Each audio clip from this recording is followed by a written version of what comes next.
মধ্যে সবচেয়ে বড় চুর কে সবাই জানে? নামাজ চুর। চুরের মধ্যে সবচেয়ে নিকৃষ্ট চুর কে বলেন তো দেখি? নামাজ চুর। এটা সকলেই জানেন, সকল মাযহাবের লোকেই বলে, সকল মাযহাবের লোকেই বলে চুরের মধ্যে সবচেয়ে নিকৃষ্ট চুর হচ্ছে নামাজ চুর। যাদের 2 রাকাত নামাজ পড়তে 2 মিনিটও লাগে না, আর 2 রাকাত নামাজ পড়তে তাদের 1 মিনিট সময়ও লাগে না, তারা হলো নামাজ চুর, তারাই হলো নিকৃষ্ট চুর।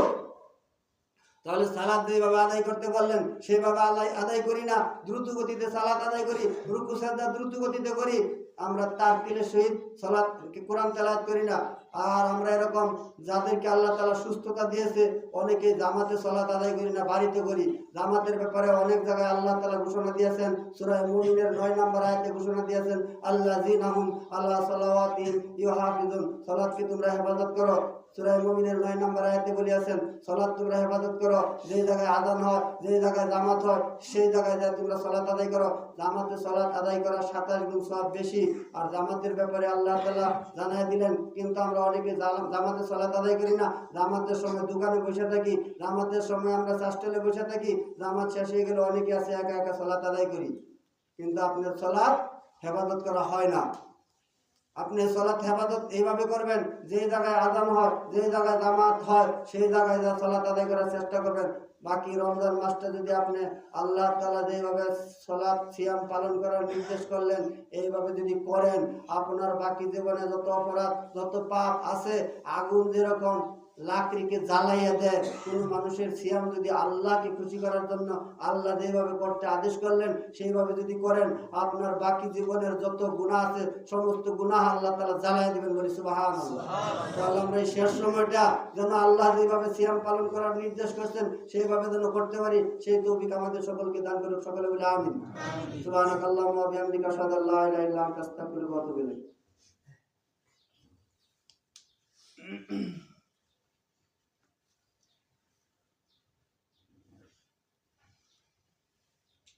অন্য সময় সিয়ামের ব্যাপারে আরেকটু কথা বলবো, তার মাঝখানে আপনাদের সাথে আরেকটা কথা বলতেছি।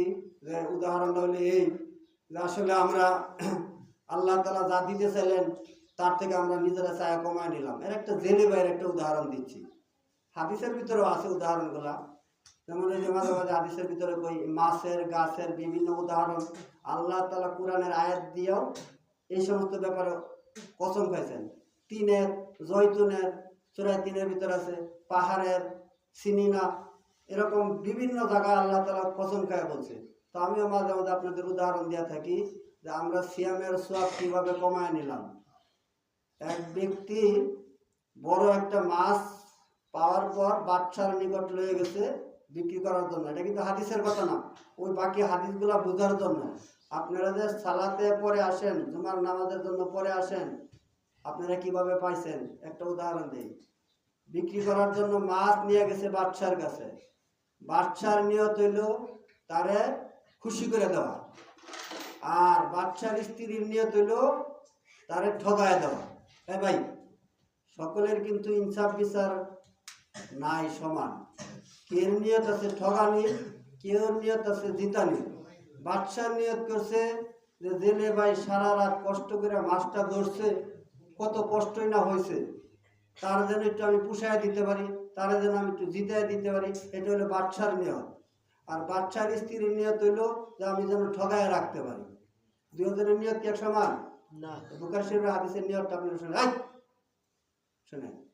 তখন বাদশা গনা ছাড়া টেকা ওই সময় মুঠ ভর্তি দেয়া দিছে। দেয়া দেওয়ার পর ছেলেটা খুশির ঠেলা যাইতেছে, খুব খুশি।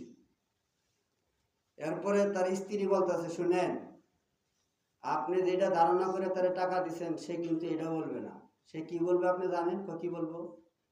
সে বলবো বাদশার আজকে ঠগাইতে হয়েছি, বাদশার আজকে বোকা বানাইতে হয়েছি, মাছের দামে তো টেয়া নিয়ে আসি কত। সে এই কথা গায়ে গায়ে মানুষের কাছে ফিরবো। আপনি তো মনে করছেন আমি তারে পুষাই দেই, খুশি করে দেই, কিন্তু সে এইভাবে টাকা দিয়ে আপনি মুখ দিয়ে দিয়ে দিলেন গনা ছাড়া, সে আপনারা বলবো বাদশার আজকে বোকা বানায় ধোকা দিয়া টাকা বেশি নিয়ে আসি। তাহলে কি আপনি বোকা হইতে চান? না। তাহলে আপনি তাকে ডাকেন, ডাকে মাছ ফেরত দিয়ে দেন আর দাম ফুরায় টাকা কমায় দেন। তাহলে আমি যে জবানে স্বীকার করে রাখলাম তাহলে আমি কেমনে এটা কি করি, কোন এটা করার বুদ্ধি আছে। কি আপনি বলবেন এই মাছটা মর্দা না মেটদি, ও যদি মেটদি বলে, ও যদি মর্দা বলে আপনি বলবেন যে আমার মেটদির দরকার, আর ও যদি মেটদি বলে আপনি বলবেন আমার মর্দা মাছের দরকার। এটা একটা পেশ। তো ছেলের ডাকায় আনছে, আর নেয়ারা কইতেছে তোমার মাছটা মর্দা না মেটদি। ছেলে তো চিন্তা পেরে গেছে, মাছ বিক্রি করে এত টাকা নিয়ে গেলাম, বহন আবার কোন পেশা বললাম। তখন কইতেছে মাছটা আমার মর্দ দাও না, মেট দিও না, কি মাছটা আমার হিজলা। এই বেটি যে বুদ্ধি শিখাইছে বাচ্চারে, এখন তো বাচ্চার থেকে এই ছেলের বুদ্ধি আরো বেশি হয়ে গেছে। এখন এইবার ওই বাচ্চা তার স্ত্রীরে কইতেছে এই তুমি যে বুদ্ধি কৌশল অবলম্বন করলা এটা তো কাজ হইল না। বাচ্চাদের জিজ্ঞাসা করছে মাছটা তোমার মর্দা না মেঘদি, ও যদি মর্দা কইতো তাহলে বাচ্চা কইতো আমার মেঘদির দরকার নেও না, আর ও যদি মেঘদি কইতো তাহলে বাচ্চা কইতো আমার মর্দা মাছের দরকার নেও না। কারণ কোনোটাই চলছে না। এবার বলতেছে আমার যা মর্দাও না মেঘদিও না হিজলা। এইবার বাচ্চা বলছে কি তোমার কথার পরিবর্তে আমি আরো কিছু টাকা তোমার উপহার দিলাম। বাচ্চার দেওয়ার নিয়ম। এবার বেটি তো আরো ফুলতেছে, বেটি আবার হিংসা করতেছে। আরো টাকা দেওয়ার পর ওই 1.5 টাকা লয়ে যাইতে বলা হঠাৎ করে একটা পয়সা পড়ে গেছে। পড়ে গেলে ওই পয়সাটা আবার টুকাইছে।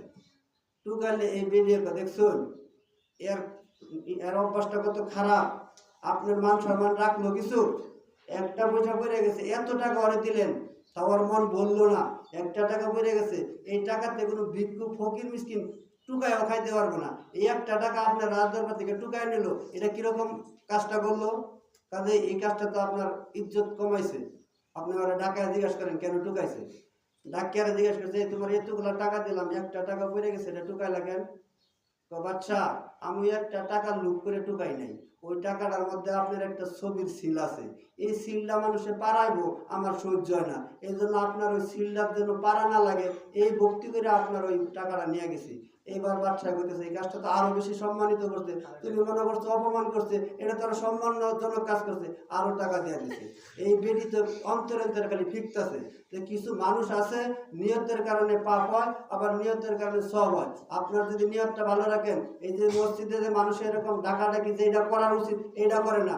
আল্লাহ রাসূল বললেন বুখারী শরীফের 620 নম্বর হাদিস, শুনে রাখুন বুখারী শরীফের 620 নম্বর হাদিস, ইন্না বিলালান ইউআযিবিল লাইলি ফাকুলু ওয়াশরাবু হাত্তা তাসমাউ আযানা ইবনে উম্মে মাকতুম রাদিয়াল্লাহু তাআলা আনহু থেকে বর্ণিত।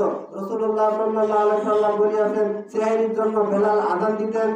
শুনে রাখেন, সেহরির জন্য বেলাল রাদিয়াল্লাহু তাআলা আনহু আযান দিতেন, ফজরের জন্য উম্মে মাকতুম রাদিয়াল্লাহু তাআলা আনহু আযান দিতেন।